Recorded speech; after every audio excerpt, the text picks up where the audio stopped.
በስመ አብ ወወልድ ወመንፈስ ቅዱስ አሐዱ አምላክ አሜን። በስመ አብ ወወልድ ወመንፈስ ቅዱስ አሐዱ አምላክ አመ ዕስራ ወሰሙኑ ለግንቦት በዛቲ ዕለት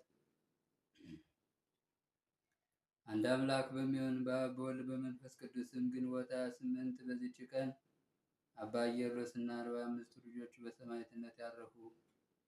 ደግሞ የከበሩ አባቶች የአብርሃም የይስሐቅና የያዕቆብ መታሰቢያቸው ነው። ለእግዚአብሔር ምስጋና ይሁን። እኛንም በከበሩ አባቶቻችን በጸሎታቸው ይማረን፣ በረከታቸው ከእኛ ጋር ትኑር ለዘላለሙ አሜን።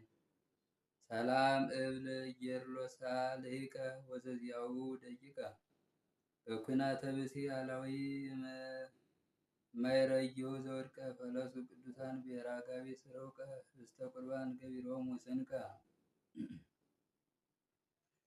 ሰላም ለክሙ ለወልደ ማርያም አበው አብርሃም ይስሐቅ ወያዕቆብ ሠራያነ ሕግ በበመትርው እስመ አመንኩ ፈድፋደ ለዓለም በመናስው ውስተ ጽንክሙ ለቅዱሳን አለው ዘይፌውሰኒ አደፈኑ።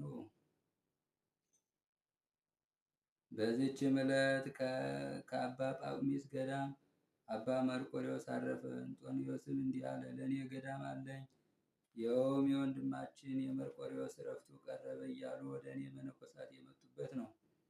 እኔም በረከቱን ለመቀበል ወደ እርሱ በሄድኩ ጊዜ ነፍሱ ከሥጋው ስትለይ በተመስጦ ላይ አገኘሁት። ከመነኮሳቱም ጋር በእርሱ ዘንድ 3 ሌሊቶች ኖርን። በሦስተኛይቱም ዕለት ነፍሱ ተመልሳ በዓይኖቹ ገለጠ። ባየንም ጊዜ ከእኔ ዘንድ ምን ሰበሰባችሁ አለን። እኛም የሆነው ሁሉ ነገር ነውና ከዚህ በኋላ ያየነውን እንዲነግረን ለመንነው። እርሱም የሚያስፈራ ሰው ወደ እርሱ መጥቶ ነፍሱን እንደወሰደ የኃጥአንን ስቃይ እንዳሳየው የጻድቃንንም ዋጋቸውን ተድላቸውን እንዳሳየው ነገረን። ከዚህ በኋላ ወዮ ብሎ በማልቀስ በግንባሩ ከምድሩ ተደፋ፣ እንዲህም አለን። ወንድሞቼ ሆይ ወደ አራጺት ገዳም ወደ አባ ኢየሩስና ማደሪያ ሂዱ። ከእኔ ጋር የነበረውን መልአክ መርቆሬዎስን መልሳችሁ በትንሹ በዓት ውስጥ ሲጋደል የኖረ ጊዮርጊስን አምጡት ሲል ሰምቼዋለሁና ይህችውም ሥጋው እስኪቆጠር የተጋደለበት የጨው በረሃ ናት። ወንድሞች መነኮሳትን በሄዱ ጊዜ ሙቶ አገኙት። ወደዚህ ገዳም አምጥተው ቀበሩት። ይህም ወንድም መርቆሬዎስ እንደደረቀ እንጨት እስኪሆን ሥጋውን እጅግ አሰቃየ። ከዚህ በኋላ ወደ ገዳም ይሄድ ዘንድ ተሰናበተኝ። ደግሞ ግንቦት 28 ቀን ወደ እኔ ና ታገኘኛለህና አለኝ።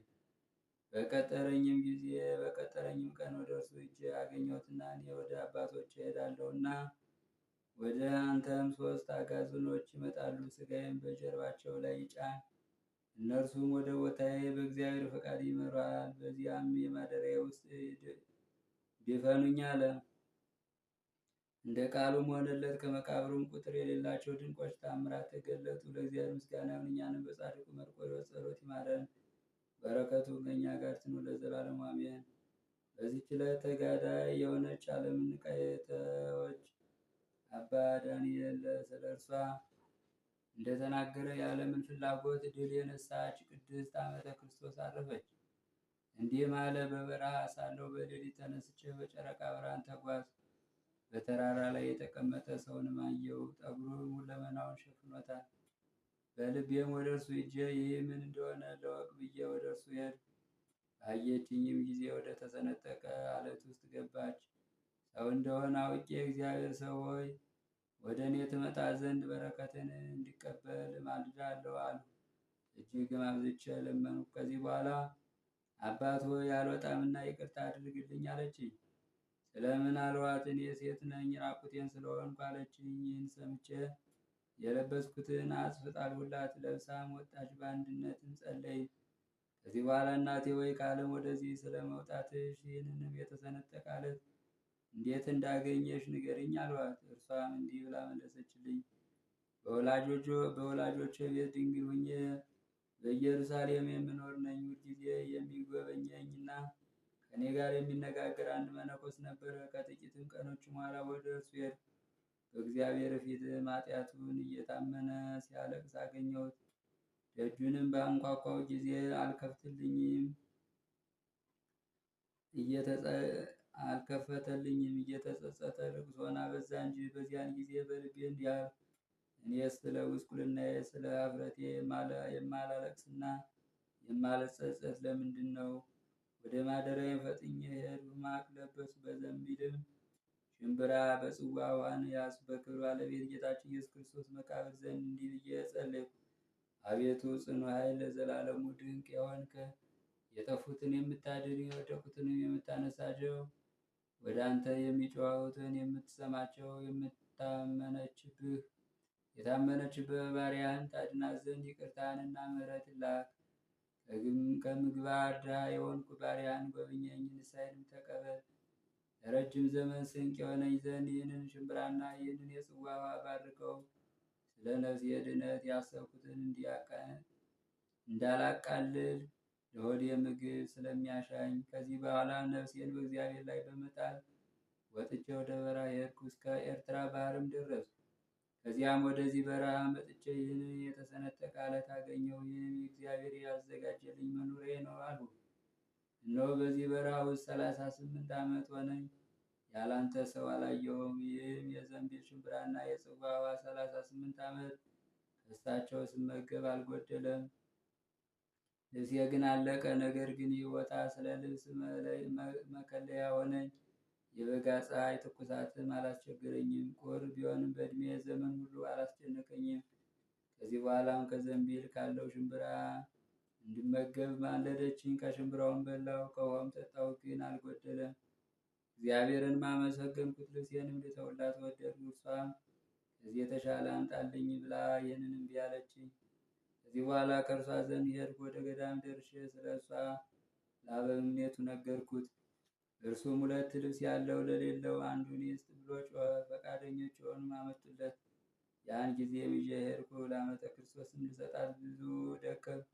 እርሷን በፈለግኩ ዞርኩ፣ አላገኘኋትም። ከጥቂት ቀኖች በኋላም አረጋውያን ወደ እኔ መጡ፣ እንዲህም አሉኝ። ወደ ኤርትራ ባህር የሚያደርሰውን መንገድ ይዘን በጣኔዎስ በረሃ ስንጓዝ ከዋሻ ዘንድ ሴት ተቀምጣ አይተን ከእርሷ በረከት ለመቀበል ሮጥን። ሸሽታ ከዋሻው ገባች። ወደ ዋሻውም አፍ ቀረብን፣ ግን አላየናትም። ሽምብራ በዘንቢል ውሃን በጽዋ አግኝተን በላን፣ ጠጣን። ያን ጊዜም አለቀ። እስከ ንጋትም አደርን። በነጋም ጊዜ በረከቷን ለመቀበል ቅድስቲቱን ፈለግናት። ሙታም አገኘናት። ጠጉሯም ስጋዋን ሁሉ ሸፍኗል። በዚያም ሰገን፣ በበዓቷም ውስጥ ቀበርናት። የዋሻውንም አፍ በድንጋይ ዘጋን፣ የቅድስቲቱን በረከት እንድንቀበል አድሎናልና። እግዚአብሔርን እያመሰገን ወደ ባታችን ገባን። በሰማውም ጊዜ አስቀድሜ ያገኘኋት እንደሆነች አወቅሁ። የነገረችኝንም ሁሉ ነገርኳቸው። ኤልያስ ዲያብሎስን ድል ያደርገው ዘንድ ክፎች አጋንንትንም ደካማውን ድሃ የሚረዳ የተመሰገነ እግዚአብሔርንም ፈጽመን አመሰገን። ለእግዚአብሔር ምስጋና ይሁን፣ እኛንም በዚች ቅድስት ጸሎት ይማረን፣ በረከቷም ከእኛ ጋር ይኑር ለዘላለሙ አሜን። ሰላም ለዓመተ ክርስቶስ መንበርተ ዓለም መኒና እንተረሰየት ኢቲ ንቃተ ኮኩ መካና 30 ዓመታተ እስከ ኮና ይቤሉ ነጋዲያን ሶበ ምግቡ ተረከብና ውሳጤባት በየቀበና። በዚህችም ዕለት የቅዱስ ኤጲፋንዮስ ሥጋ ወደ ቆጵሮስ ደረሰ። ይህም እንዲህ ነው። ቅዱስ ዮሐንስ አፈወርቅ ወደ መንበረ ሲመቱ እንደማይደርስ ትንቢት እንደተናገረበት ወደ ቆጵሮስ ሳይደርስ በመርከብ ውስጥ ሳለ ግንቦት 16 ቀን አረፈ። ባረፈም ጊዜ በመርከብ ጭነው ወደ ቆጵሮስ ከተማ ደረሱት። ካህናቱና ሕዝቡ ሁሉ መጡ። ከእሳቸውም ጋር ወንጌልን፣ መስቀሎችን፣ መብራቶችን፣ ማዕጠንቶችም ይዘው ነበር። የሐዋርያት ጉባኤ ከታላቂቱ ቤተ ክርስቲያን እስኪያደርሱት በዝማሬና በማህሌት በሚገቡበት ጸሎቶች ሁሉ እያመሰገኑ ሥጋውን ተሸከሙ። ካህናቱም መቃብሩን በቤተ ክርስቲያን ውስጥ ሊያዘጋጁ ወደዱ። ቀድሞ ስለ ክፉ ስራቸው ቅዱስ ኤጲፋንዮስ አውግዟቸው የነበሩ 2 ዲያቆናት ተቃወሟቸው። ስለዚህ 40 ቀን ተቀመጠ። ነገር ግን ሽታው እንደ ሙታኖች ሽታ አልተለወጠም፣ እንደ አንቀላፋ ሰው ሆነ እንጂ። ከዚህ በኋላ እንደ ደግ ዲያቆን ወደ ቅዱስ ሥጋው ቀርቦ አባቴ ሆይ እግዚአብሔር ዘንድ አንተ ባለሟልነትን እንዳለን ያውቃለሁ። ብትፈቅድስ ክፉዎች ተቃዋሚዎችን ልታሸንፋቸው ትችላለህ አለ። የቅዱስ ኤጲፋንዮስንም እጅ ይዞ ምድሩን መታበት። በዚያንም ጊዜ ሁለቱ ዲያቆናት በግንባራቸው ተደፉ፣ ለመሞትም ደረሱ። ወደ ቤታቸው ወስደው ሞቱ። ቅዱስ ኤጲፋንዮስንም ካህናቱ በሚጣፍጡ ሽታዎች ገነዙት። በከበሩ ልብሶችም ጠቅልለው በከበረ ድንጋይ በተሰወረ ሳጥን ውስጥ ጨምረው በቤተ ክርስቲያን ውስጥ ቀበሩት። ቀድሞ በሕይወቱ ሳለ እንደሚሰራው ከሥጋው ድንቆች ታምራት ተገለጡ። ለእግዚአብሔር ምስጋና ይሁን፣ እኛንም ይማረን፣ በረከቱ ከእኛ ጋር ትኑር ለዘላለሙ አሜን። ሰላም ለብጻተ ሥጋ ከበቆጵሮስ ሀገር ኤጲፋንዮስ ክቡር ዲያቆናት ክሌቱ እኩያነ ምግባር እይታነዘ ተቃረኑ ዘአጽንቲ ከዝር በገጾሙ ወድቁ ወሞቱ በጻሕል። በዚህች ዕለት የአባ ስንጣ የሰማዕት አጋቦስ መታሰቢያቸው ነው። በረከታቸው ከእኛ ጋር ትኑር ለዘላለሙ አሜን። በስመ አብ ወወልድ ወመንፈስ ቅዱስ አሐዱ አምላክ አመስራው ተስብለ ግንቦት በዛቲ ዕለት ተዝካረ ልደቱ ለእግዚእነ ወአምላክነ ወመድኃኒነ ኢየሱስ ክርስቶስ። ወበዛቲ ዕለት አይረፈ አባ ስምዖን ዘደብረ አንጾኪያ። ወበዛቲ ዕለት ተዝካሮሙ ለአባ አፍፄ ወአባ ጉባ ዘእምተሳቱ ቅዱሳን ዘአቅረብኩ ማሕሌተ አዘኪሬ አእላፈ ለተጸምዱከ ዘልፈ ለላነብብ ተወከፍ ዘንዴቴ መጽሐፍን ተረሰይ ከዚዮ ጸሪቀ መበለቱ ኩፈት በመላቡ ላንዘ ተርፈ ነቢያት ቅዱሳን ሐዋርያት ሰባክያን ሰማዕታት ጻድቃን ደናግል መነኮሳት ሄራን ባረኮ ጉባኤ ዛቲ መካን እስካረ ገበለ ይቆነ ወሰጻን ለዘጻፈ በክርታስ ወለዛ ጻፎን ዘይደርስ ለዛ ነው ወለዘ ተርጉሞ በልሳን አዲስ ወለዘ ሰማ ቃሎ በዝነ መንፈስ በጸሎተ ማርያም አራቂተ ኩሉም ባይ ወረ ማረነ ኢየሱስ ክርስቶስ ወረ ማረነ ኢየሱስ ክርስቶስ። በቅዱሳን በረከት ረድኤት ይክፈለን። የሰማነውን በአእምሮ ልቦናችን ይጻፍልን። አቡነ ዘበሰማያት ወእግዚእ ኢየሱስ ክርስቶስ ሠራያት ኃጢአት ኩሉ ዝከር ማይሰራ ኃጢአት እግዚአብሔር ይፍታ። ሀገር ወሰኑ በሚል ኃይለ ቃል እንነጋገራለን። እግዚአብሔር አምላክ በዚህ ቃል ተገኝቶ እንዲያስተምረን፣ እንዲመክረን፣ እንዲገስጸን ቅዱስ ፈቃዱ ይሁንልን። አሜን። አኮ ግን ሀገር በዚህ ሀገር የለም በሚል ኃይለ ቃል እንነጋገረው። ይህን ቃል የምታገኙት ዕብራውያን ምዕራፍ 13 ቁጥር 14 ላይ ታገኙታላችሁ። ይህንን ቃል የተናገረው ሐዋርያው ቅዱስ ጳውሎስ ነው። ሐዋርያው ቅዱስ ጳውሎስ ሁላችሁም እንደምታውቁት በድንቁርና ኑሮ በኋላ እግዚአብሔር መልሶ የጽድቅ ዕቃ ያደረገው መንፈሳዊ አባት ነው። ቅዱስ ጳውሎስ 46ቱን የብሉይ ኪዳን መጻሕፍት ገማልያል ከሚባል ሰው ከኦሪት ምሁር ቁጭ ብሎ ተምሮ ነበር። ኢየሱስ ክርስቶስ ማስተማር ከመጀመሩ በፊት መድኃኒዓለም ኢየሱስ ክርስቶስ ሳይሰቀል ሐዋርያትን ከመጥራቱ በፊት 46ቱን የብሉይ ኪዳን መጻሕፍት ቅዱስ ጳውሎስ ገማልያል ከሚባል ሊቅ ተምሮ ነበር። ሐዋርያው ቅዱስ ጳውሎስ ተምሮ መንፈሳዊ ሥራ ይሠራ የነበር በልቡ የእግዚአብሔር ቅን መንፈሳዊ አገልግሎት የተቀን የምትነግበት መንፈሳዊ አባት ነበር። ሐዋርያው ቅዱስ ጳውሎስ ኢየሱስ ክርስቶስ ሙቶ ተነስቶ ወደ ሰማይ ካረገ በኋላ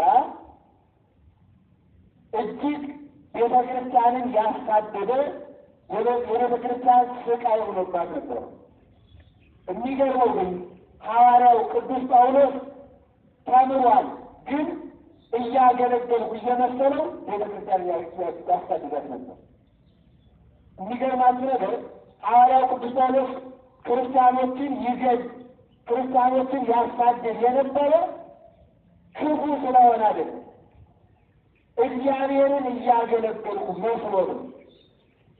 አሁን አንዳንድ ሰው በዚህ ዘመን እግዚአብሔርን እያገለገሉ እየመሰለው እግዚአብሔርን ይሰድባል። እግዚአብሔርን የጨመርኩለት እያለ የእግዚአብሔርን ይወስዳል። አንዳንድ ጊዜ ሩቅ ሆኖ ከማጥፋት የሚገባው ነገር ምን መሰላችሁ? እግዚአብሔርን እያገለገሉ እየመሰሉ የሚጠፋ ጥፋት ነው። ዳዊት ለዚህ ነው ስህተትን ማን ያስተውላታል ይላል።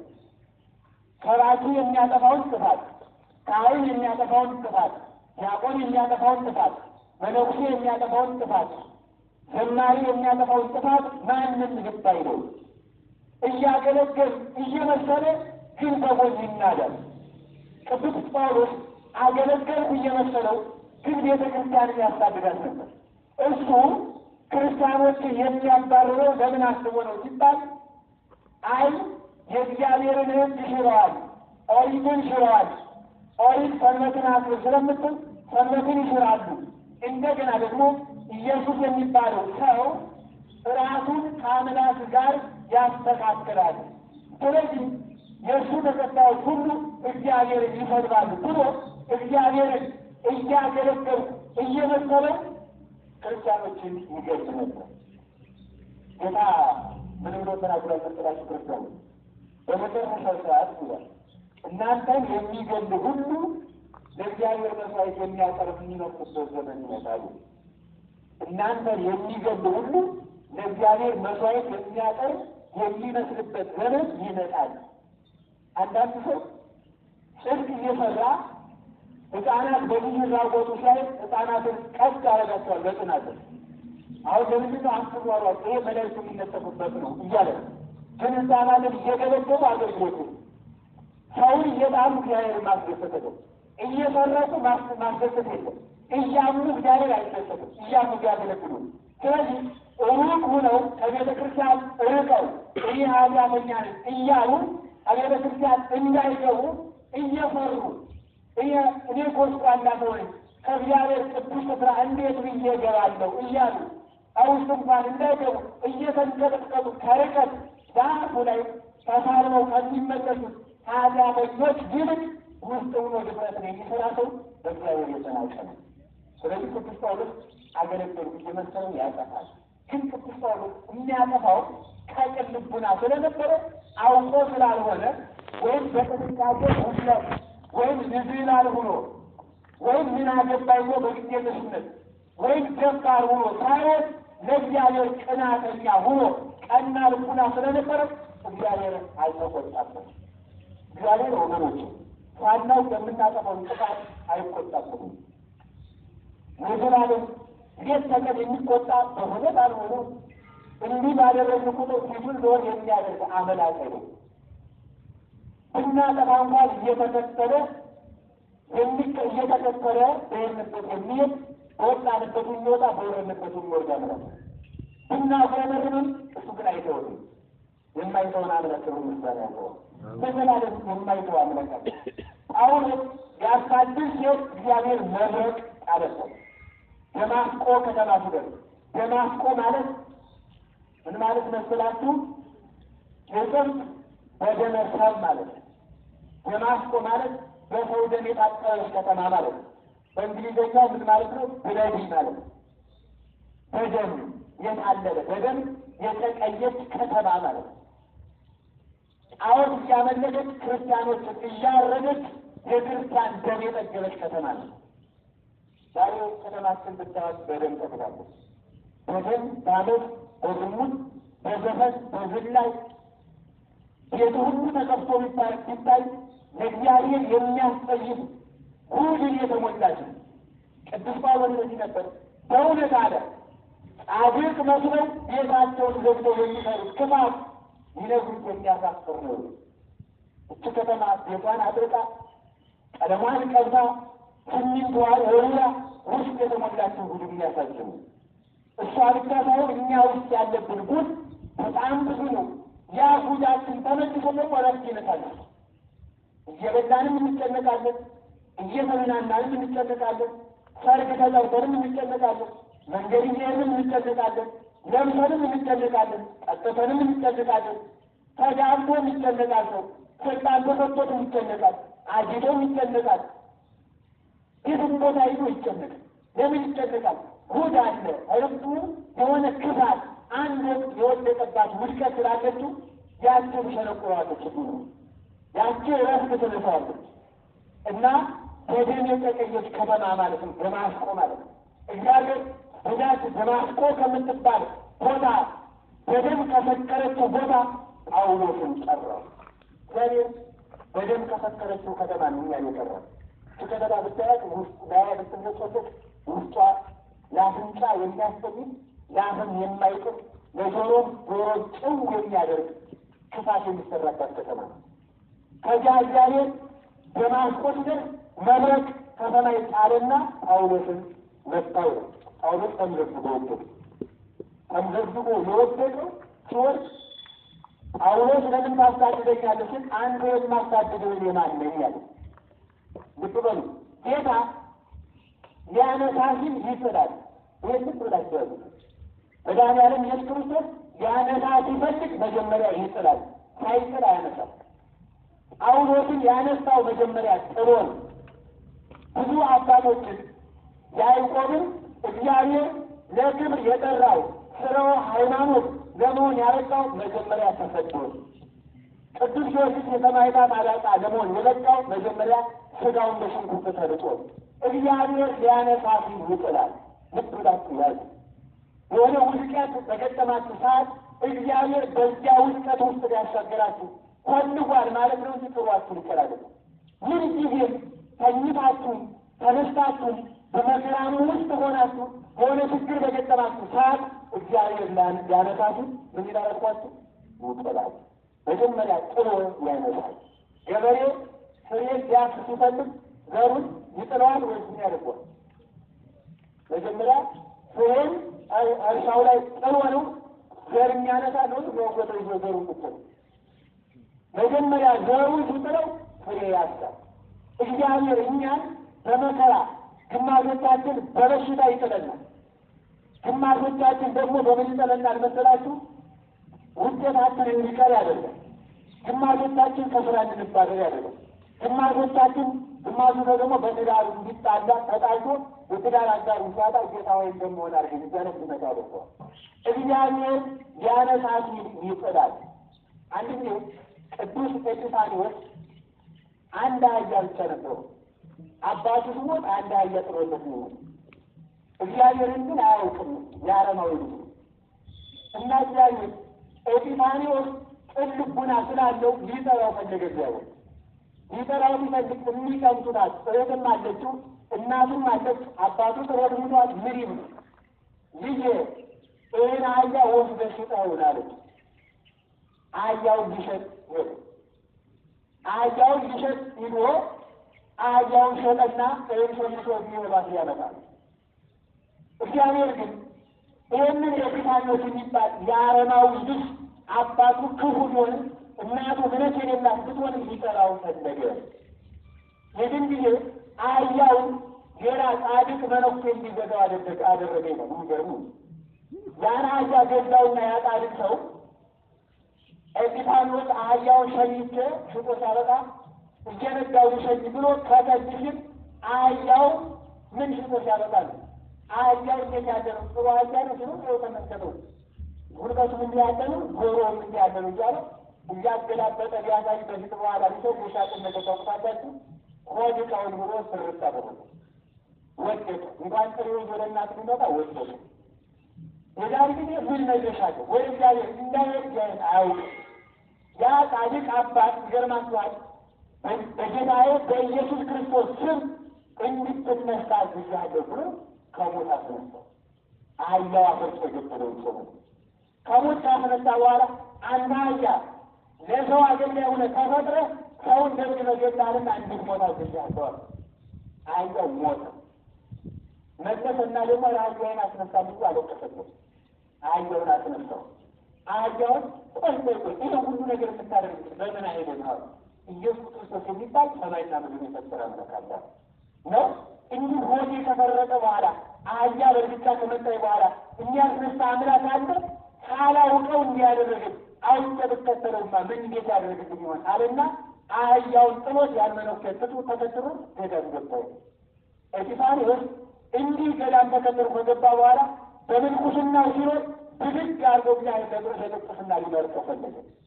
ሊመርጠው ሲፈልግ እሱ ግን ሹመት ስለማይፈልግ ይጠፋል። ሰዎች ይፈልጉታል፣ እሱ ግን ይሸሸጋል። ሰዎች ይፈልጉታል፣ እሱ ግን ይሸሸጋል። መጨረሻ ላይ ሄዶ ሀባቄላ ውስጥ ተደበቀ። ሀባቄላ ውስጥ ሲደበቅ መቼም ብቻ እንግዲህ በእስጢፋኖስ አህያ ክፉ ሆናለች ማለት ነው። አህያ ሄደችና እሱ የተደበቀበት ናቸው ነገ እስጢፋኖስን ጳጳስ ሲያደርጉ እየፈለጉ ጠፍቷቸው አህያው ሂዶ ሀባቄላው ሲገባ የባቄላው ባለቤት አህያ ሊያስወጣ ሲሆን ከእስጢፋኖስ ጋር ቁጭ ነው። አህያው ደግሞ የሚበላ የሚገርማቸው ከእስጢፋኖስ ጋር ተፈታተገ እንስ ብሎ እንዳይሮጥ ሊያዩት ነው። ዝም ብሎ ቁጭ ዋሽ እያሉ አህያው ሊያስወጣ ሲሄዱ እሱ ወዲያ ቁጭ ነው። ኧረ ግን አንተ አህያ የተባረክነ ጳጳስ አሳያ ብለው ማን ለቃ እንግዲህ ወስዶ ጳጳስ አደረጉት። እግዚአብሔር ሊያነሳ ሲል ይጥላል። እስጢፋኖስ ሊያነሳ ሲፈልግ መጀመሪያ በእርግጫ ተመቶ እንዲወድቅ ነው ያለው። ሁልጊዜ ውድቀት ሲገጥማችሁ እግዚአብሔር ሊያነሳ ይፈልጋል። ግን አድርጌ ነው ጌታ ሆይ የዚህን ያህል ዘመድ እንደሌለኝ ታውቃለህ፣ ብቸኛ እንደሆንኩ ታውቃለህ፣ ሐዘንተኛ እንደሆንኩ ታውቃለህ፣ ጤና እንደሌለኝ ታውቃለህ አትበሉት። ጌታ ሆይ የጣልከው ልታነሳ ይፈልገኝ። ለዚህ ነው ቅዱስ ዳዊት ምን አለ? ጌታ ሆይ ያስጨነቀኝ ለመልካም ሆነልኝ ነው። እግዚአብሔር የሚያስጨንቀው ለመልካም ነው። እግዚአብሔር የሚያስጠብበው እግዚአብሔር የሚያሰቃየው ለመልካም ነው። አሰቃይቶ ወደ ክብር ያበቃል። እግዚአብሔር ስቃዮቻችን፣ ጭንቀቶቻችን፣ መከራዎቻችን ሁሉ መነሻችን እንጂ ውድቀታችን እንዲያደርግብን ቅዱስ ፈቃዱ ነው። ስለዚህ ጳውሎስን ሊያነሳው ሲፈልግ በመብረቅ አለው፣ ጳውሎስ ማነው የማሳድድም አለው። እኔ የናዝሬቱ ኢየሱስ ክርስቶስ ነኝ። ጌታው ዝቅ ያደርጋል። እንዲህ አይነት ሰው ሆነ ተባረከ። እግዚአብሔር እያሳደድከኝ ነው ሲለው ምን ላድርግ የሚል ሰው የተባረከ ነው። ብዙዎቻችን በሰባኪያን፣ በዘማሪያን፣ በመዘምራን ለምን ታሳድዱኛላችሁ ብሎ ያውቃል። ግን ምን እናድርግ ብለን አንለው። ከንፈራችን በመጨለጥ ማለት ለምን ታሳድዱኛላችሁ? ተሳዳቢዎች ክርስቲያኖችን እየተሳደባችሁ ለምን ታሳድዱኛላችሁ? ሀብታሞች ድሆችን እየናቃችሁ ለምን ታሳድዱኛላችሁ? ዘፋኞች እየዘፈናችሁ ለምን ካፋችሁ ታሳድዱኛላችሁ? ቂም የምትይዙ ሰዎች ቂም እየያዛችሁ ለምን ከልባችሁ ታሳድዱኛላችሁ? እግዚአብሔር እንኳን ከእኛ ቤት መቀመጫቸው ተሰጥቷል። ለዚህ ነው ቅዱስ ጳውሎስ እናንተ የእግዚአብሔር ቤተ መቅደስ መሆናችሁን አታውቁም ይላል። የእግዚአብሔር ቤት ናችሁ፣ ግን እግዚአብሔር ቤታችን ውስጥ እንዳይቀመጥ አስገድዶ ነው። ዓይናችን ላይ እንዳይቀመጥ ዓይናችን አመንዘራ ነው፣ ስግደኛ ነው። ጆሮአችን ላይ እንዳይቀመጥ ዘፋኝ ነው። እጃችን ላይ እንዳይቀመጥ ሌባ ነው። እግራችን ላይ እንዳይቀመጥ ዘዋሪ ነው። ልባችን ውስጥ እንዳይቀመጥ ቂመኛ ነው። እግዚአብሔር ተፈተነ። እግዚአብሔር ሲፈተነ ደግሞ በረከተ ሥጋ በረከተ ነፍስ ይጠፋል። ለምን ታሳድደኛለህ ስለው ምን ላድርግ ወገኖች፣ ስብከት በሰማችሁባት ምሽት፣ ትንቢት በሰማችሁባት ማለዳ አባቶችን እየቀረባችሁ እንዲህ ነበሩ፣ ቃለ እግዚአብሔር ሰማሁ፣ እስካሁን እንዲሁ ኑሬአለሁ፣ እንግዲህ ምን ላድርግ ማለት ይገባል። ዕለቷን ወዲያውኑ መወሰን ይጠበቅብን። ሳይመሽ ሳይነጋ በዚህ ነው ቅዱስ ጳውሎስ እይበል ቅዱስ ዮሐንስ አፈወርቅ እይበል አሐዱንም ኀጥእ እይርምረኒ እግዚአብሔር አምላክ ነፍስ ፍጡር ይላል በልሳኑ። ማንም ክፉ ቢሆን፣ ማንም ቂመኛ ቢሆን፣ ማንም እጁ በደም የፈከረ የተነከረ ክፉ ሰው ደም አፍሳሽ ቢሆን፣ ማንም ሌባ፣ ማንም ዘማዊ ቢሆን እግዚአብሔር አይምረኝም አይበል። ይልቁን ዘመኑ ሳያልፍበት ቸኩሎ ልናደርግ በለው ነው። ሁላችንም ልናደርግ ማለት ተከተል ይህ ስለምናለ ወደፊቱ ሂድና አለ። ወደፊቱ ሂድና አናንያ የሚባል ነቢይ የምታደርገው ይነግርሃል። የዛን ጊዜ በሱ ተጠመቃል። ወደና ጳውሎስ ሲጠመቅ ከዓይኑ ቅርፊት ውልቅ የወደቀበት ነው። ይህ ቅርፊት የተባለው የነበረበት የኃጢአት ጉድ ነው። እግዚአብሔርን እንዳያይ የኃጢአት ሞራ ሸክሞታል። ያ ቅርፊት ወጥቶ ወደቀለት። ቅዱስ ጳውሎስ ክርስቲያን ሆነ፣ የእግዚአብሔር ምርጥ ዕቃ ሆነ። በሚገርመው ግን ቅዱስ ጳውሎስ እኔ ለሰባኪነት መርጫለሁ ሲለው እግዚአብሔር ቀጥታ ስብከት አልጀመረም። ምን እንዳደረገ ታውቃላችሁ? ወዲያው በአረብ በረሃዎች ውስጥ የሚቀመጥ በሌለበት 3 ዓመት በበረሃ ሄዶ ሱባኤ ገባው። ትናንትና ኃጢአተኛ የነበርኩ ሰው ለሰላትነት አልበቃም፣ ቃልህን ለመስከር ለሐዋርያነት ለካህንነት አልበቃም፣ ጌታዬ ጥቂት የመከራ ዘመን ያስፈልገኛል ብሎ ወዲያውኑ ሳይውል ሳያድር ተጠምቆ በበረሃ ሄዶ 3 ዓመት በአረብ በረሃዎች እህል ሳይቀምስ እየተንገበገበ ኖረ። ቅጠል እየቀነሰ አራዊቱን ዘመድ አድርጎ ኖረ ይላል።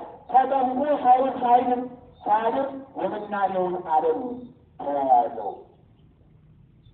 ኋላ ተመልሶ ቤተክርስቲያን ጠቀማት፣ እግዚአብሔርን አመሰገነ። ለመጀመሪያ ጊዜ ከ35ቱ የአዲስ ኪዳን መጻሕፍት መጀመሪያ የተጻፈችው የገላትያ መልእክት ነው። እሷንም የጻፋት ቅዱስ ጳውሎስ ነው። ቅዱስ ጳውሎስ 14 መልእክታትን ጽፏል። ከ14ቱ መልእክቶቹ አንዱ ማነው? የዕብራውያን መልእክት። የዕብራውያን መልእክት ከ14ቱ መልእክታት ውስጥ ቅዱስ ጳውሎስ ስሙን ያልጻፈበት መልእክት የዕብራውያን መልእክት። ሌሎችን መልእክታት ሲጽፍ እኔ ጳውሎስ ጻፍኩላችሁ፣ እኔ ጳውሎስ ላኩላችሁ እያለ ይጽፍላቸዋል። ዕብራውያን መልእክትን ሲጽፍ ግን እኔ ጳውሎስ ጻፍኩት አላለም። ዝም ብሎ ነው ያሰጣቸው። ለምን መሰላችሁ? ጳውሎስ ሊገናኛቸው ቢላቸው ኑሮ ትናንትና ክርስቲያኖችን ሲያሳድድ አመፀኛ የነበረው ጳውሎስ ምንጊዜ ለዚህ በቃ እያሉ ትምህርቱን አንቀበልም እንዳሉ ዕብራውያን ማለት የዕብራይስጥ ቋንቋ የሚናገሩ ናቸው። ኩራተኞች ስለሆኑ ስሙን ሳይገልጽ ጻፈላቸው። አንዳንዱ ሰው ይመርጣል ሆነ ሰጥቶት የሌላ ሰው መጡ፣ መምህር ከሌ ከአዲስ አበባ፣ ዘማሪ ከሌ ከሚያዱ ቦታ፣ መምህር ከሌ መጡ ካልተባለ ትምህርት አይሆናል። ሰው ነው የሚሰማው። አንዳንድ ጊዜ ደግሞ ዛሬ ምን አይነት ሰው ማስመሰላቸው ብሎ የአውደ ምሕረት ጻድቅ ውሳድ ይመጣሉ። ብዙ ትምህርትን ማለት ነው እንደ መዝናኛ ፈረንጆቹ ፍሬሽመንት ሚሉት ማለት ነው። እንደ ስብከትን አሁን ሰው ማለት ነው ወይ ይበላል ወይ ይጠጣል። ሀብታሙ በልቶ ጠጥቶ ምቾት ይመረዋል። ታውቃላችሁ? ምቾቱ ሲመራ ምን ይጠጣል? በላ ጠጣ፣ ሆዱ ሞላ፣ ቆሎም ቆረጠመ፣ ዳቦም በላ፣ ጠላም ጠጣ፣ እዚያ ይቅር ስንተኛ ዚያ ምን ይወት እያለ መሸዳዊ ሲሆን ሆዱ ሞልቶ፣ ምሳ እንዳይበላ ሆዱ ሞልቶ፣ እንዳይተኛ ተኝቶታል።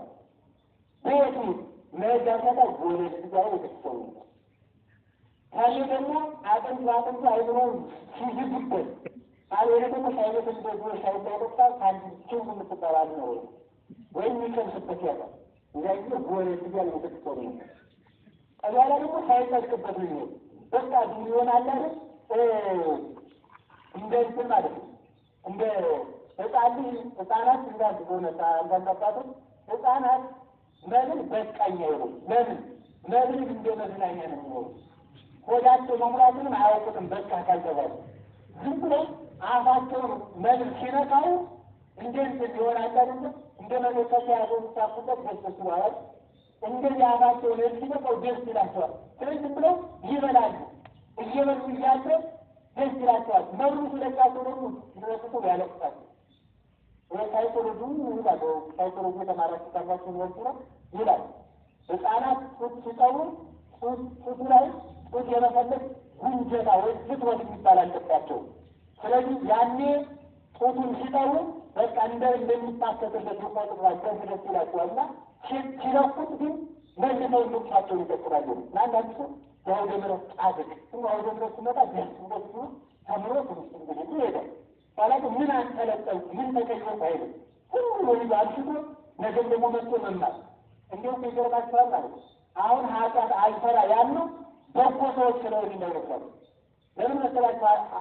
በጎ ሰዎች ስለሆኑ ሳይሆን ኃጢአት አላደርግ ብለን ሳንጆ ያን ሰዎች ሲሆን ነው። ለምን መሰላችሁ? ለዕለት ዛሬ የተማራን ለዛሬ ማምሻት ሆኑ ነው። ዛሬ እኮ መምህሩ እንዲህ ብሎ አስተማሩ እያለው ዛሬ ጥሩ ሰው ነው ያለው። ነገ ደግሞ ሲማራት የነገቱ ለነገ ማምሻት ሆነዋል።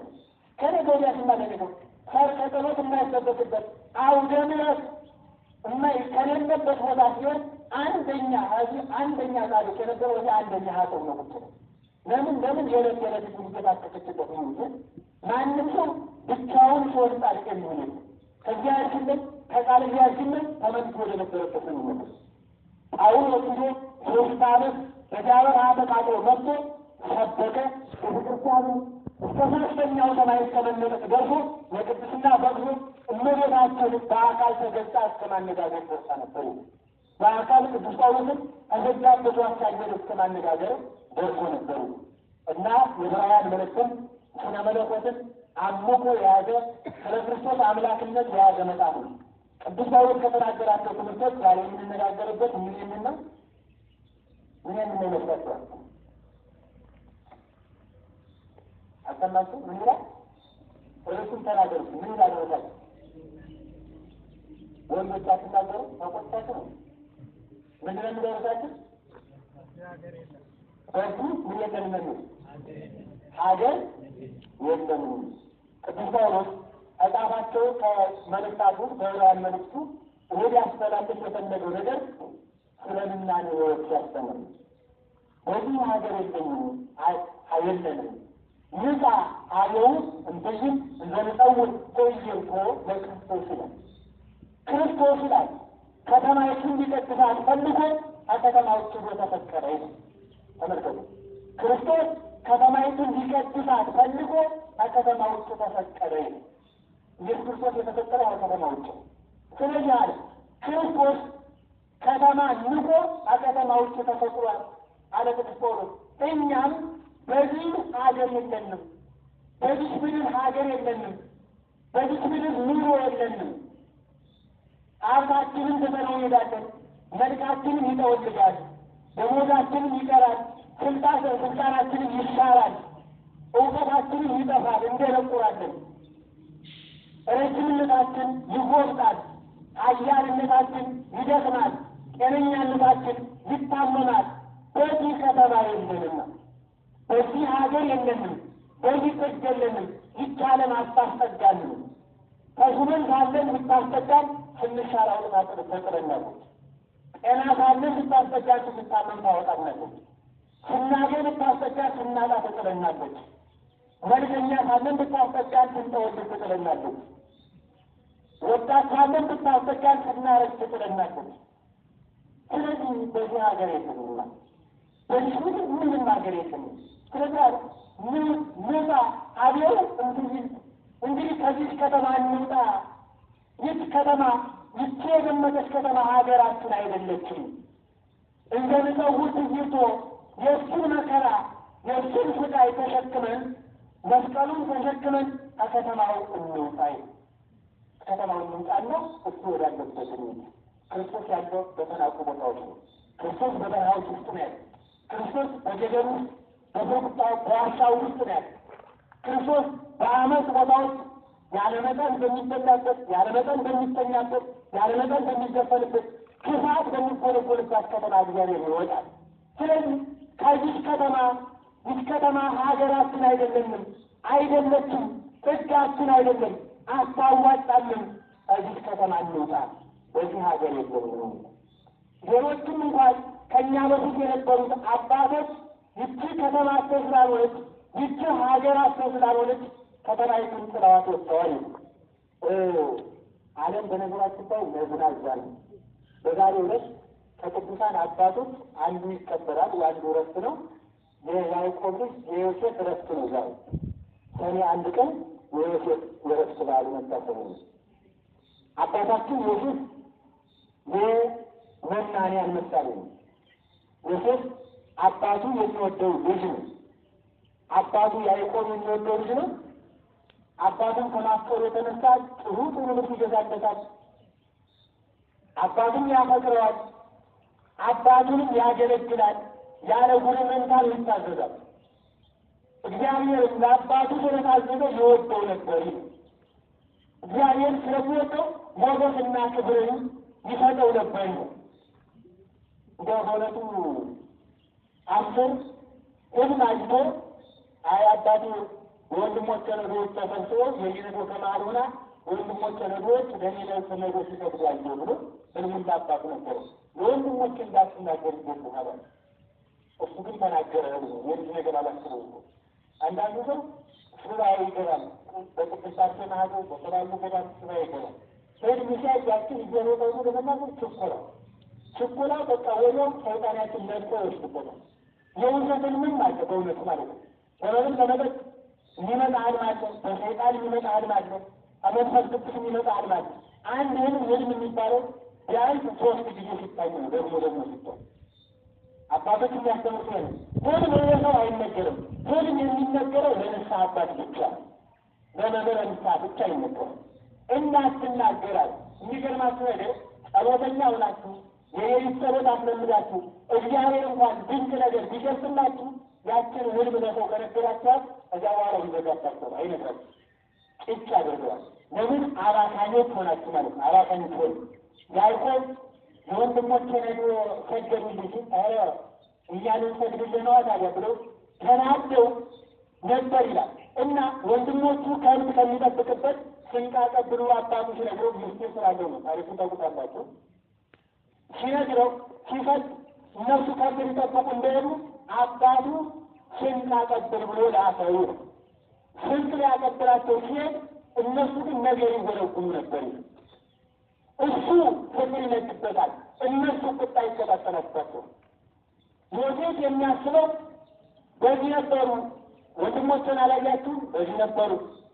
በዚያ ሴት ደግሞ አሁን እሴ ደግሞ ወደዛ ማገዷ ሲባል አይ አሁን የበልቷቸው ነው ወንድሞቼ አባቴ የሰጠኝን ስንቅ ሳላደርስላቸው በረሃብ ሞቱ እያለ ፍቅር ልቡናው ተፈላበት ነበር።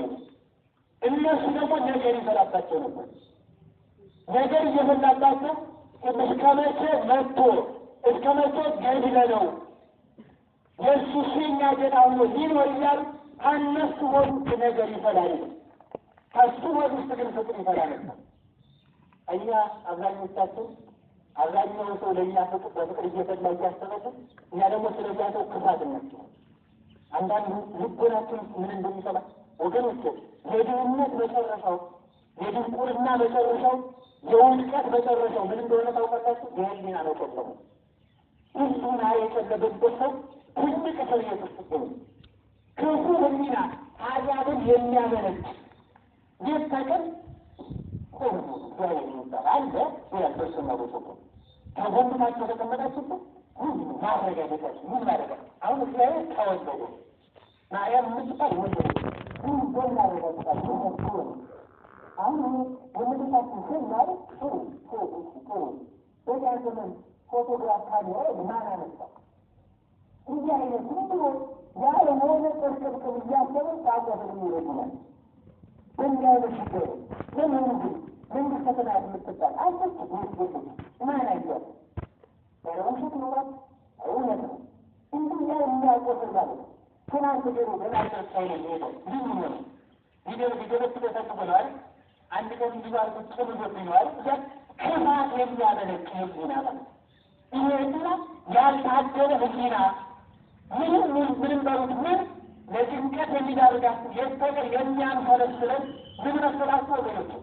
የሳንቲም ማጣት ወይም የስራ ማጣት ወይም የገንዘቡነት ወይም የጤና ችግር አይደለም። ይህ ነገር እያቆሰለን ያለ የራሳችን ህሊና እግዚአብሔር ትቶኛል እንዲህ ያመጣል።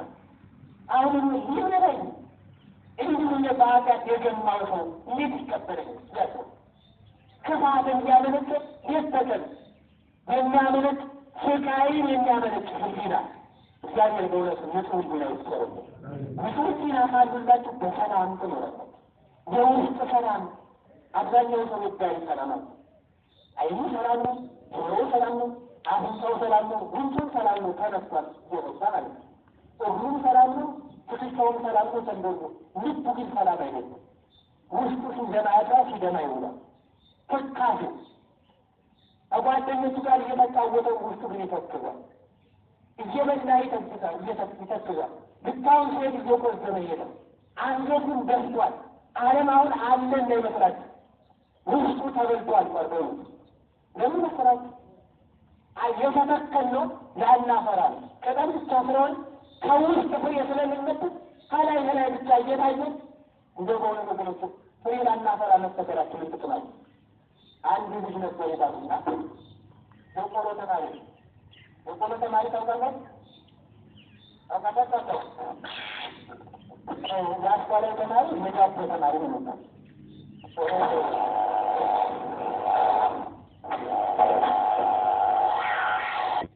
የቆሎ ተማሪ ታውቃላችሁ፣ የአስኳላው ደግሞ የዳቦ ነው። የቆሎ ተማሪ ቆሎ ትናንትና ስታቸው ስስበሩ በደንብ ቁጥር ይደረግባቸዋል፣ ይበላቸዋል። በበነገ ደግሞ ስታይ ደግሞ ለምሸሽ ነው። በአራተኛው ቀን ተርፈን ሳውረ የሚደረራቸው ማለት ነው። እየቀጠን እየጠበቀን ነው።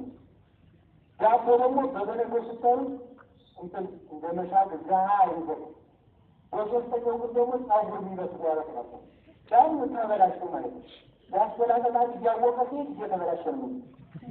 የቆሎ ተማሪ ግን እያማረበት ይመጣል። እየተማረ ሲሄድ እየቀጠቀ ይመጣል። ያስኳለ ደግሞ አወቁ ግን እየነቆረ ይሄዳል።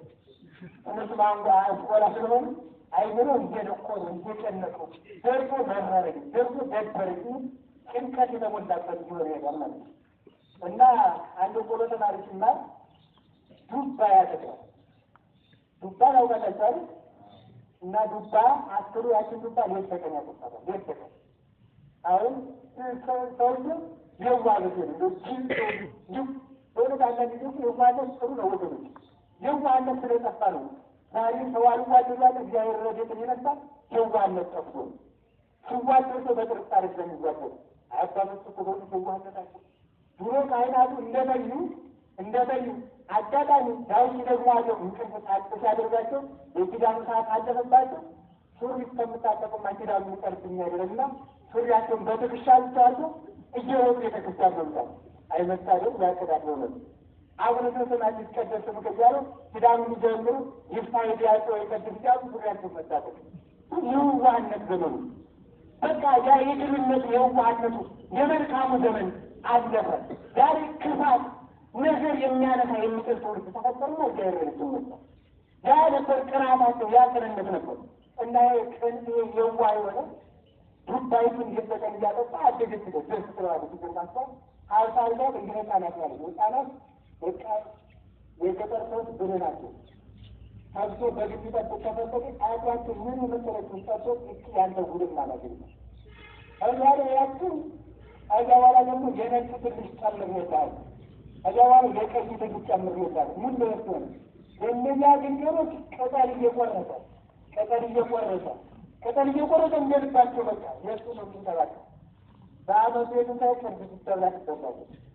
ይህ የኔና ብላችሁ ገባ እሱ እኮ አብሮ እየበላል በሚገተ ለሚተዋጥቶች ላይ የኔ ነው ብላችሁ እንዴት ትበሏታላችሁ? እንደዚህ ምን ይመጣል መሰላችሁ? ያያችሁ የተወለደች አይደል ደሳትኛችሁ የወር ትክክል ያስንሰጥቻለሁ ይባላል። ደግሞ አሁን በቃ እንደጀመረኝ ይጠብቃል። የራሱ አድርጓል ደግሞ ምን ባለው ትበላለች።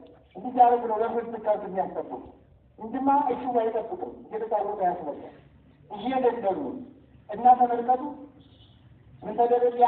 ያለች ገንዘብ አርባት እየወጣ እየወጣ እዛ ትንሽ ሳንቲም ያላችሁ ሰዎች ማለት ነው። ትንሽ ሰዋል ሳንቲም ያላችሁ ያችን እየወጣች እያገባች ያችን እየተሰባሰባች እየተዘላች ያስቆጡ ምንም ያጠቃልላሉ። ሳስተምር እናንተኛ የማለት ልምድ ስላደረገ እንዳትቆጡ እና ተመልከቱ ትንሽ ነገር ያለችን ሰው ያችን እየወጣ እየገባ እያየ እያየተዘለ ያችን ዱባ እያለ እንዴት አላቸው ነው አለ ዱባ አባልኩ እያለ በጣም አዎ ዱባ አልቀረ አዎ ለዚህ ነው ከምናት እንደው ወደ ተነጭ ዳርጋው ታያለሽ አይታለ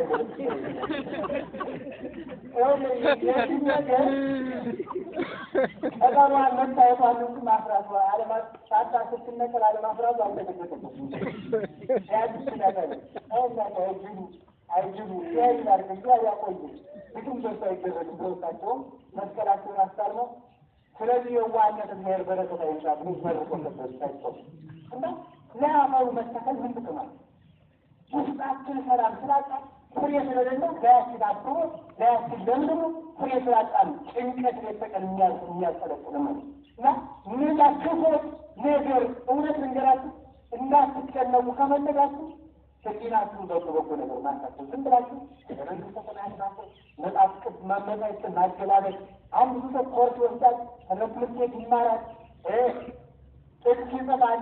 አይደለም አይጠልቅበት እጆች ከሚሰጣ ፈተራት እጀታ ፈተራት እዚያ እንግዳ ሲመጣ አየቱ አጎሩም እንዳለ አልበሙ ያቀርብ ይሄ አልበሙ ተመልከቱ ለምን ያውቃል ምን ያደርግ ነው አልበሙ ነው የጅትነቱ ዘመኑ ተቀርጾ ራሱን የተነሳው ሁሉ ተቀርጾ ያን ወይም ደሙዘር ይሄ ደግሞ መንፈሳዊ ተማሪ ታጠው የጻፉት ቆል እንካደምና እጅግና መንፈሳዊ ነበርኩ ለማለት ነው ለመኩራት ማለት እሱ አይቀርጽበትና በጎ ነገር ማሳሰብ ወዲም ህሊናው የወንድሞቹ ፍቅር ይነስበት እነሱ ከፋት ይነስባቸው ሲያዩት እንግደለው ሲሉ ሲያስቡ አለተው አንግደለው አንግደል ሮቤል ምን አለ ዛ ጊዜ አይ አለ አምን ገለው ሽቀል ያበቃ ለግንጠት አውርባን እንዲለው አውርባን እንከባረውና ስጋር ገርበሰን እዛ በኋላ ቀበሮ በለው እንላለን ደሙን ጥርቁር ቀልበል እንፈልገት ያባታችናል አርገው በሉ ከተማ አርገው ስንቁን ተቀብለው በሉ እሱን ጾሙን ስንቅ በወሰደት ብትበሉ ስንቅ በወሰደላቸው በላይ ስንቁን እየበሉ ስንቅ ይደበድቡ ስንቁን እየበሉ ጉድጓድ ከተቱ ጉድጓዱ ሲጠጣው ሲሉ የግብፅ ነጋዴዎች መጡ እዛን ጊዜ የምንገለው ለእነዚህ ነጋዴዎች ሽጦ ተባለ በ29 ብር ተሸጠ ክታ በ20 ብር ተሸጠ በ20 ብር ተሽጦ ወደ የተደው ወደ ግብፅ በረሃዎች ሄዶ ኖረ እዚያ ውስጥ ሲኖር ልብ ብላችሁ ተከታተሉ ታሪኩን ታውቁታላችሁ ግን ሰምታችሁ የማታውቁት ምስጢር እነግራችኋለሁ በእውነት ያልተፈጠረ እዚያ እንደሄደ የምን ባሪያ ነው የሆነው የንጉሱ ምንድን ነው የሆነው ባሪያ ሆነ ውሃ ያጠጣል ይሸከማል የታዘዘውን ይሰራል ሲመቱት ይነሳል ሲገበትሩት ይደበደባል መጨረሻ ላይ ደግሞ ወደ አልጋ አንጣፊነት ስልጣን እግዚአብሔር ከፍ አደረገ አልጋ ሲያጠው ሲያነግደው የንጉሱ ውስጥ እንደምታውቁት የሌት ተቀን ሲገባ ደረቱን ሲወጣ ባሱን ትመለከተው ነበር በሀብተ ዝሙት ተነደፈች ነው ታነገችው ይላል የዛን ጊዜ ተመልከቱ አንተ ሰው ከኔ ጋር እንድትተኛ አዝዤሃለሁ ያሉት ኃጢአት ክብርን ያስረሳል የኃጢአት ክፋቱ ክብርን ማስረሳቱ አሁን የንጉሥ ሚስት ከባሪያ ጋር ይተኛል ከባሪያ ጋር ይብላተኛል ኃጢአት ክብርን ያስረሳል ምን የመሰለው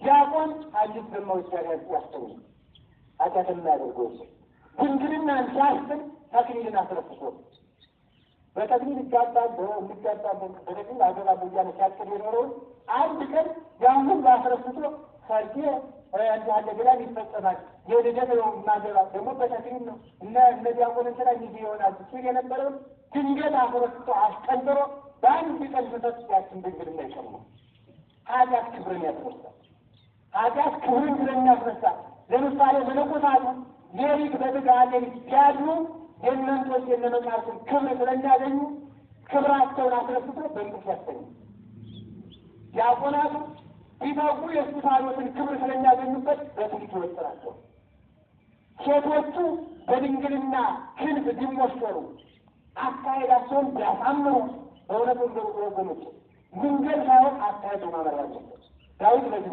መዝሙር 18 ላይ አርት ሁኖቴ ወሆነቴ ያለ ጌታ ሆይ መንገዴንና አካሄዴን አሳምርልኝ መንገዴንና ምንን አሳምርልኝ አለ አካሄዴን መንገዴን አሳምርልኝ ማለት መንገድ የተባለች ሃይማኖት ናት በተቀደሰችው ሃይማኖት እንድኖር አድርገኝ ማለት አበው በሚሩባት ታምር በምታደርግ እሳትን በምታቀዘቅዘው በኃይል በምትከስረው ወደ ሰማይ በምትነጥቀው በደመና በምታስገደው ከነገሥታቱ ፊት አሁና በምታናግረው ጅምቱን በምታስረግጠው እባብን ጨብጦ እንዳይበሉ በምታደርገው ወደ ሰማያዊ ሀገር በምታኖረው መቃብርን አስረግጣ ከሞት በላይ በምታደርገው ሽባውን በምትበጠረስር እውሩን በምታበረው ተንቆሮ እንዲሰራ በምታደርግ ጊዳውን አፍ በምትሆን ለበፊት ሃይማኖት እንድኖር አድርገን ማለት ነው። መንገድ ያስተካከሉ በዚች በቀናች ሃይማኖት ያኖርና ብላቸው ምስጋና ይሁን። በሱ ህዝብ እግዚአብሔር አምላኩ ወገኖች በአሁኑ ችግር የሚደርስባችሁ ስቃይ የሚደርስባችሁ ምን አደረጋል? ብፁዕ ህዝብ እግዚአብሔር አምላኩ እግዚአብሔር አምላኩ የሆነለት ሕዝብ የተባረከ እግዚአብሔር አምላካችሁ በመሆኑ ብቻ በዚህ ኩሩ በውስጥ የማይሻል ባይል ዘይለቅ ህጎ የማያበድሩት ባለስልጣን ንጉሥ ዘይፈጅ ንጉሥ የማይሾሙት ንጉሥ ትናንት የማይሉለት ቀዳማዊ ዛሬ የማይሉለት ማዕከላዊ ድህነት የሌለበት ባለጸጋ ክብርና ሞገስን የተሞላ የኃያላንን ክንድ የሚከብር ትሑታንን ብድግ አድርጎ በጽድቅ ፈረገላ ላይ የሚያወጣ ክብር አባት የክብር አባታቸው። ስለዚህ በዚህ ሁላችሁም ባለጠጎች ናቸው። ብፁዕ እግዚአብሔር አምላኩ እግዚአብሔር አምላኩ የሆነበትን ብፁዕ ነው። እግዚአብሔር አምላካችን ነው አይደለም? ሁላችሁ መልሰው ነው አይደለም? ነው። ስለዚህ እናንተ ብፁዓን ናችሁ ማለት ነው። ብፁዕ ያደረገን አምላክ የተባረከ ባንሰደድ እንደ መነኮሳቱ ገዳም ለገዳም ባንንከራከት እንደ ባይታውያሉ ከተማ ብናውገለግልም እንደ ጻድቃን እውነት ባንናገርም አንድ ሴትን አንድ ውሸት ከኃጢአታችን ብናፈቅም እንደገና ብሉ በድንግልና ባናሰረርቅም እንደ ሰማዕታቱ ባንታረድም እሱ አምላካችን በመሆኑ ብቻ የተባረክን ነው። የእሱ ልጆች ያደረገን አምላክ ክብር ለዘላለም ለእርሱ ይሁን። ስለዚህ እግዚአብሔር አምላክ የሆነለት ሰው የተባረከ ነው። በዚህ ባለጠጎች ነው እና ተመልከቱ፣ እዚያ ውስጥ ብድግ አድርጎ ለአልጋ አንጻፊነት አበቃው። ኃጢአት ምድር አስፈትነውን ኃጢአት ክብርን ያስረዳል። ኃጢአት ክብርን ያስረዳቸዋል። ኪዳን ብታደርጉ እንደምትጠቀሙ ከትጉሃን ጋር እኩል ዋጋ እንደምታገኙ ስለሚያውቅ አርግዳችሁ መጣችሁ ደጅ ላይ ተፋልማችሁ እንድትደረጉ ቃለ እግዚአብሔር ብትማሩ እንደምትጠቀሙ ስለሚያውቅ የማይቀም ከማስተማር ከመማር ሰይጣን የማይቀማው እጅግ የትኛው ነው? የትኛው ነው? መማር ማስተማርን ሰይጣን ይቀማዋል። እንዴት አድርጎ መሰላችሁ? በከንቱ ውዳሴ ማለት ነው። አንድ ሰባቱ ጥሩ አድርጎ ሲሰል ምዕመናን እየመጡ እንደው መምህር እንደው ደስ ያለው መምህር የለም ቃሎት ያስወጣሉ በዘላለም ተስፋ ኑሮ እሰው ጋር ተከትሎ ስማር ኖርም አልሰለች ይወዛሉ። እውነቱን እኮ ነው እንደሚያደርጉና ሰባኪ ማለት ነው። እዚያው ሰይጣን ይወስድበታል። እንዲማር ሰው አይከብና ትጓንጃ ተሰጣች ነው ይባላል። ሰው እንደተከተለ አይመሰገንም። ሰይጣን የማይቀማው እጅግ መማር ማስተማር ግን ይቀማል። በግና ይቀማል፣ በውዳሴ ይቀማል፣ በክብር ውዳሴን በመፈለግ ይቀማል። የማይቀማውበት መማር ነው። ስለዚህ አብሔር ክብር የመማርን ክብር እመቤታችን ጋር አማርያም መግደላዊት ጋር እንደምትሰለፉ ስለሚያውቅ ብትማሩ ትምህርትን እንድንመጣ ነው ያለው። ሰው ቢመጠውን ሰው ሀብቱን ቢሰጥ ገንዘቡን ቢልቅ እግዚአብሔር በጸጋ እንደሚሞላው ስለሚያውቅ እንዲነስ ያደርገው። ስለዚህ ወገኖቹ አጣት ክብር እናስለቸው። ክብራችን እንዳንረሳው እግዚአብሔር ኃይልና መሸሸጊያ የሆኑ ጎዴ ያችን በማይገድ ክብሯን ረሳ ከባሪያ ጋር ብቶኛል ያገችውን ጠበቀችኝ። በዚህ ዘመን በእውነቱ እንደዚያ ሲሰጡ አስገርጎነ አስገድደው በስሜቶችን መታላይ እዚህ ያላችሁ ግን አታደርጉት። መንፈሳዊ ነው። ወንዶችም እንደዚህ ማለት ነው። ከዚህ አይበቃው ነው እንደው ፈቃድ እንደመድና እንደመጠጥ እኔ ድሮ በዘመናዊ ትምህርት ሶስቱ መሰረታዊ ፍላጎቶች የሚባሉት ነበር። ምግብ፣ መጠለያና ምንቀጥል ልጅ ዛሬ ደግሞ ሌላ ተጨምሮበት አራት ነው ተንተሰራል። ይሄ እየተጠበቀ ነው ተመሰሉ እንዲህ ሁሉ ታድኗል። ስሙት አይኗን ተውራት ጨርቁን ሰጥቶ እሱ ግን ጨርቁን አውልቆ ጥሎላት ወሰደ። ጨርቁን አውልቆ ጥሎላት ወደና ተመልከቱ። እስር ቤት ውስጥ ገባ። ግን እግዚአብሔር ከእስር ቤቱ ውስጥ ሆኖም ተከትሎት ታስሮ ነበር። ከሚታሰሩት ጋር ይታሰሩ ከሚለምኑት ጋር አብሮ ይለምናል። ቆሞ አባለ ጠፎቹ ጋር ይመጸውታል። ከሌሎች ጋር ደግሞ አብሮ ይለምናል። ከስደተኞች ጋር ይሰደዳል። ከሚታመሙት ውጋት ከተያዙት ጋር አብሮ ያቃስታል። ከታመሙት ጋር ይታመናል። ከዕውሮች ጋር እንደ ዕውር ሆኖ ይመራቸዋል። አሁን ደግሞ እግዚአብሔር ያጠብበው ምለውራል። እግዚአብሔር ዕውሮቹ ጥበብ ያደርጋቸዋል። አይን ያለው የማያየው ዕውሮቹ አይቁታል። እግዚአብሔር ከደንቆሮች ጋር ሆኖ እንደማይሰማ ሆኖ ግን እነሱ ጥበቡ ናቸው ነው። እግዚአብሔር ምጥ ከተያዙት ጋር አብሮ ያስተያለ ዛሬ የተለየው ሰው ከሚማሩት ጋር ይማራል፣ የሚያስተምሩት ጋር ያስተምራል። ከዮሴፍ ጋር አብሮት ታሰረ። እግዚአብሔር በዛ ኖረ። ዮሴፍ ግን አልሞተም። እነሱ ግን ወስደው ብድራትን ለአባቱ ደም የተቀባውን ጨርቅ በጉን በልተው የበጉን ደም ጨርቁን በልተው ለአባቱ ልጁን ቀበሮ በልተው አባቱ ዓይኑ እስከሚታወር ድረስ አለቀሰ። በመጨረሻ ረሃብ ዘመን ሲሆን ግብፅ ሄዱ። እዚህ ሸምትሄዱ ዮሴፍ አገኛቸው። ግን ተበቀላቸው አልተበቀላቸውም። አዘንና ስንቅ ሰበረው። አሁን ትርጉሙ ልንገራችሁና ትምህርት ያጠቃለ ዮሴፍ የተባለ ጌታችን ኢየሱስ ክርስቶስ ወንድሞቹ የተባሉት አይሁድ ናቸው። ዮሴፍ የወንድሞቹ ፍቅር ከልቡ ነው ይቀጣጠልበት ነበር እንደተባለ ሁልጊዜም ክርስቶስ ከልቡ ውስጥ የሰው ፍቅር ይነግበት መስቀል የሰው መስቀል ባለሙያው ሰው የምትወድ ስም አንተ ተአምር በታቦነ ሰው ወዳል በሆነበታቸው ሰው የምታፈቅር ሰው የምትወድ ሩማ አባታችን ኃጢአታችን ተወስዶ በማሰብም ቢሆን በመናገርም ቢሆን በክፋትም ቢሆን በተግባርም ቢሆን የሰራነውን ኃጢአት ተውብን። አንተ ሰውን ወዳጅ የሚወደን አምላክ ክብር ይባላል።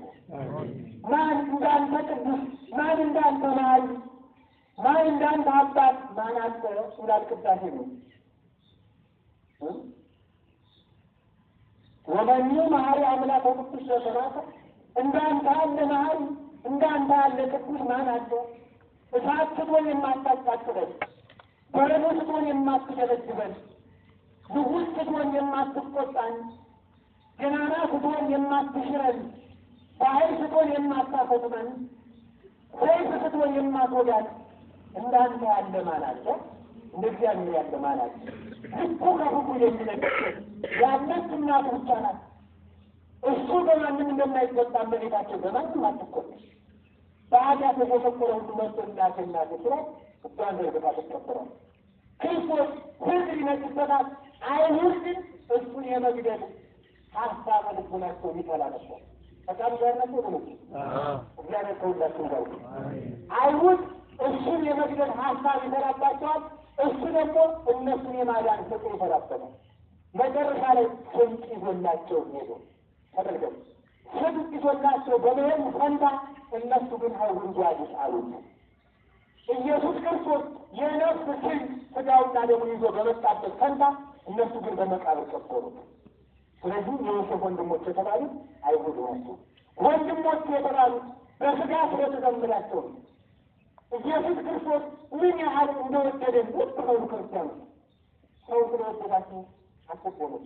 ዳኛ ስለወደዳቸው ሰው በሰው ወዳጅ ስለሆናቸው ሰው ስልክ ስለሚደውላቸው አድናቂያችሁ ስለወዳ አትገለጡ። ከዚያም በላይ በንጉሥ ለነገር በኢየሱስ ክርስቶስ የተፈጠርን ነው። እንዴት እንደወደድን ደግሞ ልብ በሉ። ወንድሞች ተብሎ ይጠራል። ወንድሞች የእመቤታችን ሥጋ ስለለበሰ ወንድማችን አምላክነ በመለኮቱ ወአቡነ በሕይወቱ በቸርነቱ አባታችን ነው። በአምላክነቱ ደግሞ ጌታችን እንለዋለን።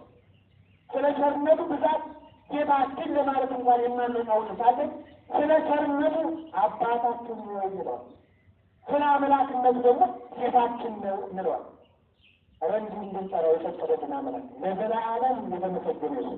ይህን ሃይማኖታችን እንዳይቀማን ቅዱስ ፈቃዱ ነው። ግን እንዲህ ልባቸው ሲገጥ ሀገርን መጣላቸው ምን ማለት ነው? መቅበራቸው ነው። አሳልፎ በብር መሸጣቸው ለገንዘብ ሲል ይሁን አሳልፎ መሸጡ ነው። ወደ ግብፅ ሰደዱት አላልኳችሁ? ወደ ግብፅ ሰደዱት። ግብፅ የተባለች ሲቆል ዮሴፍ ግብፅ በመሰደዱ ተሰቃየ ወይስ ህዝቡን አጠገብ? ተሰቃየ ወይስ ለህዝቡ ጥጋ ሆነ? ዮሴፍ ግብፅ ሆኖ እሱ ተራበ፣ እሱ ተሰቃየ ሳይሆን እሱ ተሰቃይቶ ግብፅ እንኳን ገላ ልታሰረው እነሱ እንዳሰቡት እንኳን ገላ እንኳን ቀብራ ልታሰረው ዮሴፍ ግብፅ በመሄዱ ለእስራኤል ጥጋው ሆነ። ግብፅ የተባለች ሲኦል ናት። ወደ ግብፅ ሰደዱት ማለት ኢየሱስ ክርስቶስ ሞቶ ሲኦል መግባቱ ተማመንበት።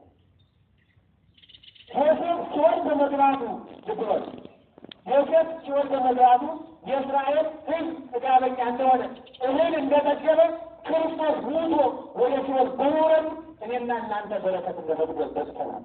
ይህን የከፈለልን አምላክ የተመሰገነ ነው። ሲኦል ሂዶ እኛን አጠገበ፣ እኛን ሞላን፣ በእሱ ቁስል እኛ ተፈወስን። እኛ ዳን። እሱ ታመመ፣ እኛ ጤነኛ ሆንን። እሱ ተገረፈ፣ እኛ ጸጋ ልብን። እሱ ተራበ፣ እኛ ጠገብ። እሱ ተጠማ፣ እኛ ረካን። እሱ ታሰረ፣ እኛ ተፈታን። እሱ ሞተ፣ እኛ ዳን። እሱ ተሰደደ፣ እኛን ከስደት መለሰ። እሱ ወደቀ፣ እኛን አነሳ። በእውነት ቁስላችን የቆሰለ ሞታችን ይሞታል ሆናል። በዮሴፍ መታሰር ህዝቡ ለመስሎበት ዮሴፍ ወንድሞቹ ተመልሰው ሂደው ይህን ለመሸመት ሲሄዱ ገና ተሾሜአለሁ፣ ሹመት አለኝ፣ ስልጣን በእጄ ነው ብሎ እንዳትበቀላቸው ኢየሱስ ክርስቶስ ምንም ቢፈጥሩት ምንም ቢፈጥሩት ተመልሰው ማረኝ ካሉት አይሁድም የሚቀረኙን ማረ ነው።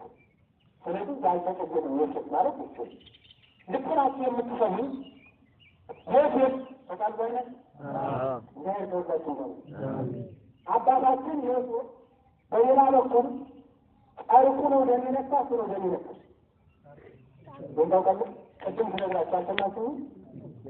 ጨርቁ እንደሚነካ ጨርቀናል። መጨረሻው ነው ደግማችሁ ዮሴፍ ጨርቁ ነው ሰውነቱ ነው እንደሚነካ እንደሚነካ ጨርቁ ተመልከቱ። ስለዚህ ዮሴፍ ጨርቁ ነው እንጂ ሰውነቱ እንዳልተደበደበ ሁሉ ኢየሱስ ክርስቶስ የተደበደበ ስጋው ነው እንጂ አምላክነቱ አልተደበደበም። ስለዚህ ተመልከቱ፣ ሞተ በስጋ ወሐዮ በመንፈስ በስጋ ሙቶ በመለኮት ወንጌል ማለት ነው። ከዚህ ከሙታን ጋር ተቀበለ፣ ከሰማይ ደግሞ ከሕያዋን ጋር ንጉሥ ነው ታገኙታላችሁ። ስለዚህ ጨርቁን እንጂ ሰውነቱን ስቃይ እንዳላገኘው ኢየሱስ ክርስቶስ የተገረፈልን በስጋው ነው እንጂ አምላክነቱ የሚገረፍ የሚፈራ የሚወዛ የሚያለበው የሚደማ የሚወርድ የሚነሳ አምላክ እንዳይመስላችሁ ደካማ ሆኖ ቢታይም ገናና የሆነ ተራሮችን የሚነቃቅል በነጎድጓድ ላይ የሚጫን ክቡር አምላክ ነው። ስለዚህ ዮሴፍ አጨርቁ እንጂ ከሰውነቱ መከራ አልደረስም ማለት ኢየሱስ ክርስቶስ በስጋው ታመመ እንጂ አምላክነቱ አምላክ አይታመምም፣ አምላክ አይሞትም። አንዳንድ ጊዜ ሙስሊሞቹ ኢየሱስ ክርስቶስ አምላክ ሞተ ትላለች። አምላክ ከሞተ እሱ ሞቶ ሳለ አምላክና ዓለምና እንዴት ተረፈራት ነበር ይላል። ያ በጥያቄ ዝምከራት ነው ቆጥቶ የሞተ ዮሴፍ ደሙን የነካው ጨርቁን እንጂ ምን አነካው ያልኳል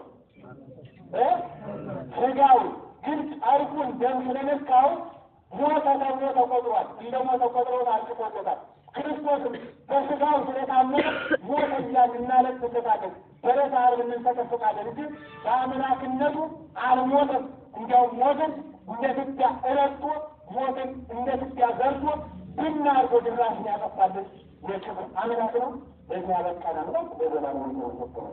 እመቤታችን ቅድስት እናታችን ወላዲተ አምላክ የጥንት ሁሉ መሰረት የነገራት ጥንት ለሰማያት ምድቅ ለአየራት ምድቀት ለመንጀት ለምድርና ለሰማይ መሰረት የሆነች እሷ ይህንን የመሰለ አባት ዛሬ እሷ ስለተወለደችን ግንቦት አንድ ቀን ተወልዳ ለዓለም ሁሉ መድኃኒት የሚሆን እሱን ወለደች።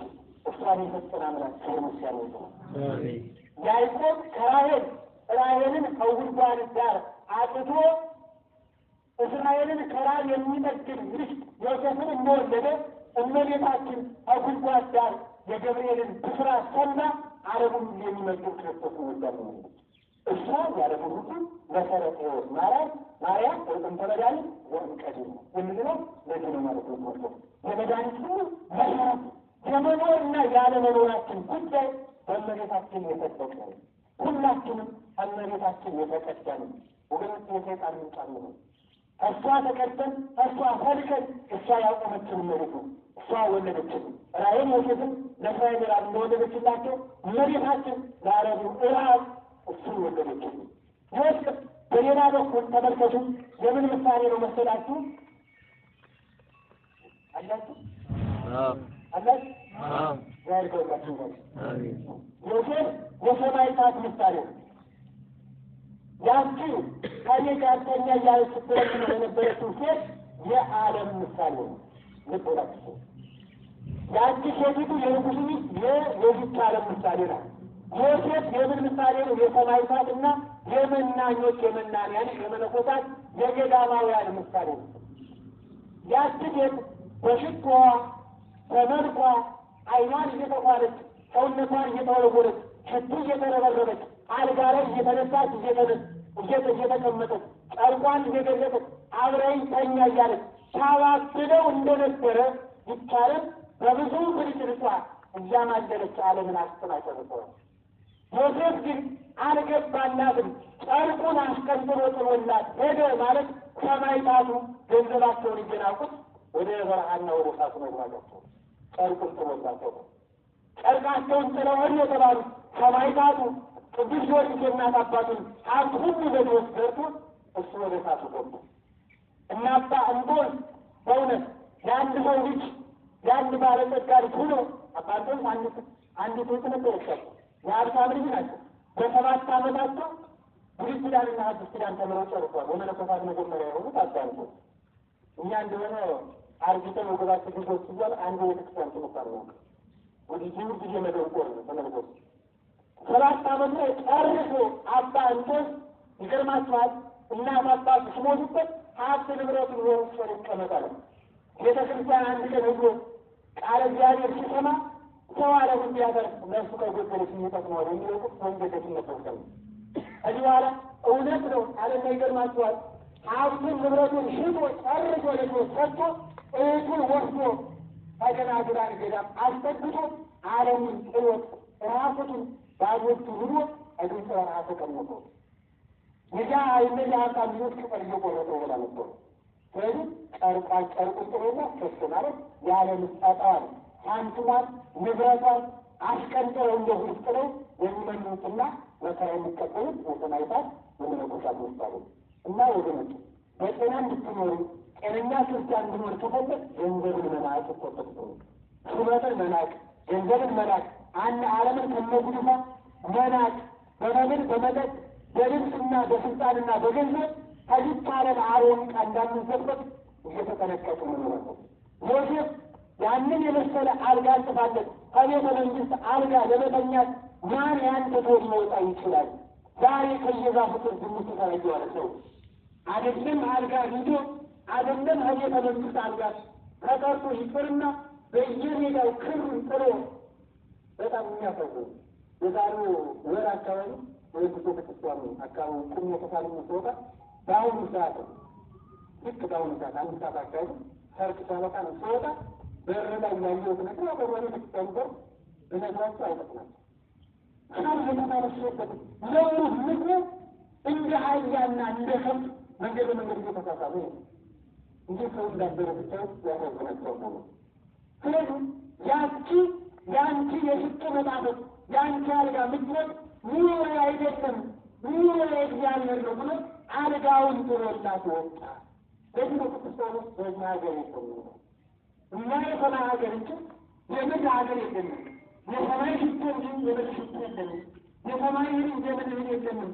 ሁላችንም ባዷችን ሁላችንም እንዲህ ስንጠነቀቅለት የነበረው ገላችን ጭቃ እንዳይነካል ስንጠነቀቅበት የነበረው ገላችን ጭቃ ገላችን ላይ የተመረጠ ስለዚህ በዚች ሀገር የለንም ብሎ ወይም የአንቺ አልጋ አይደለም ብሎ እንደወጣ በእውነት ቅዱሳት የዚችን ዓለም ምቾት የዚችን ዓለም ጣዕም አማን መመን ሰማይ ጣዕማ በዛ አለም በእውነት ሰማዕታት የዚችን ዓለም ጣዕሟን እናውቃል።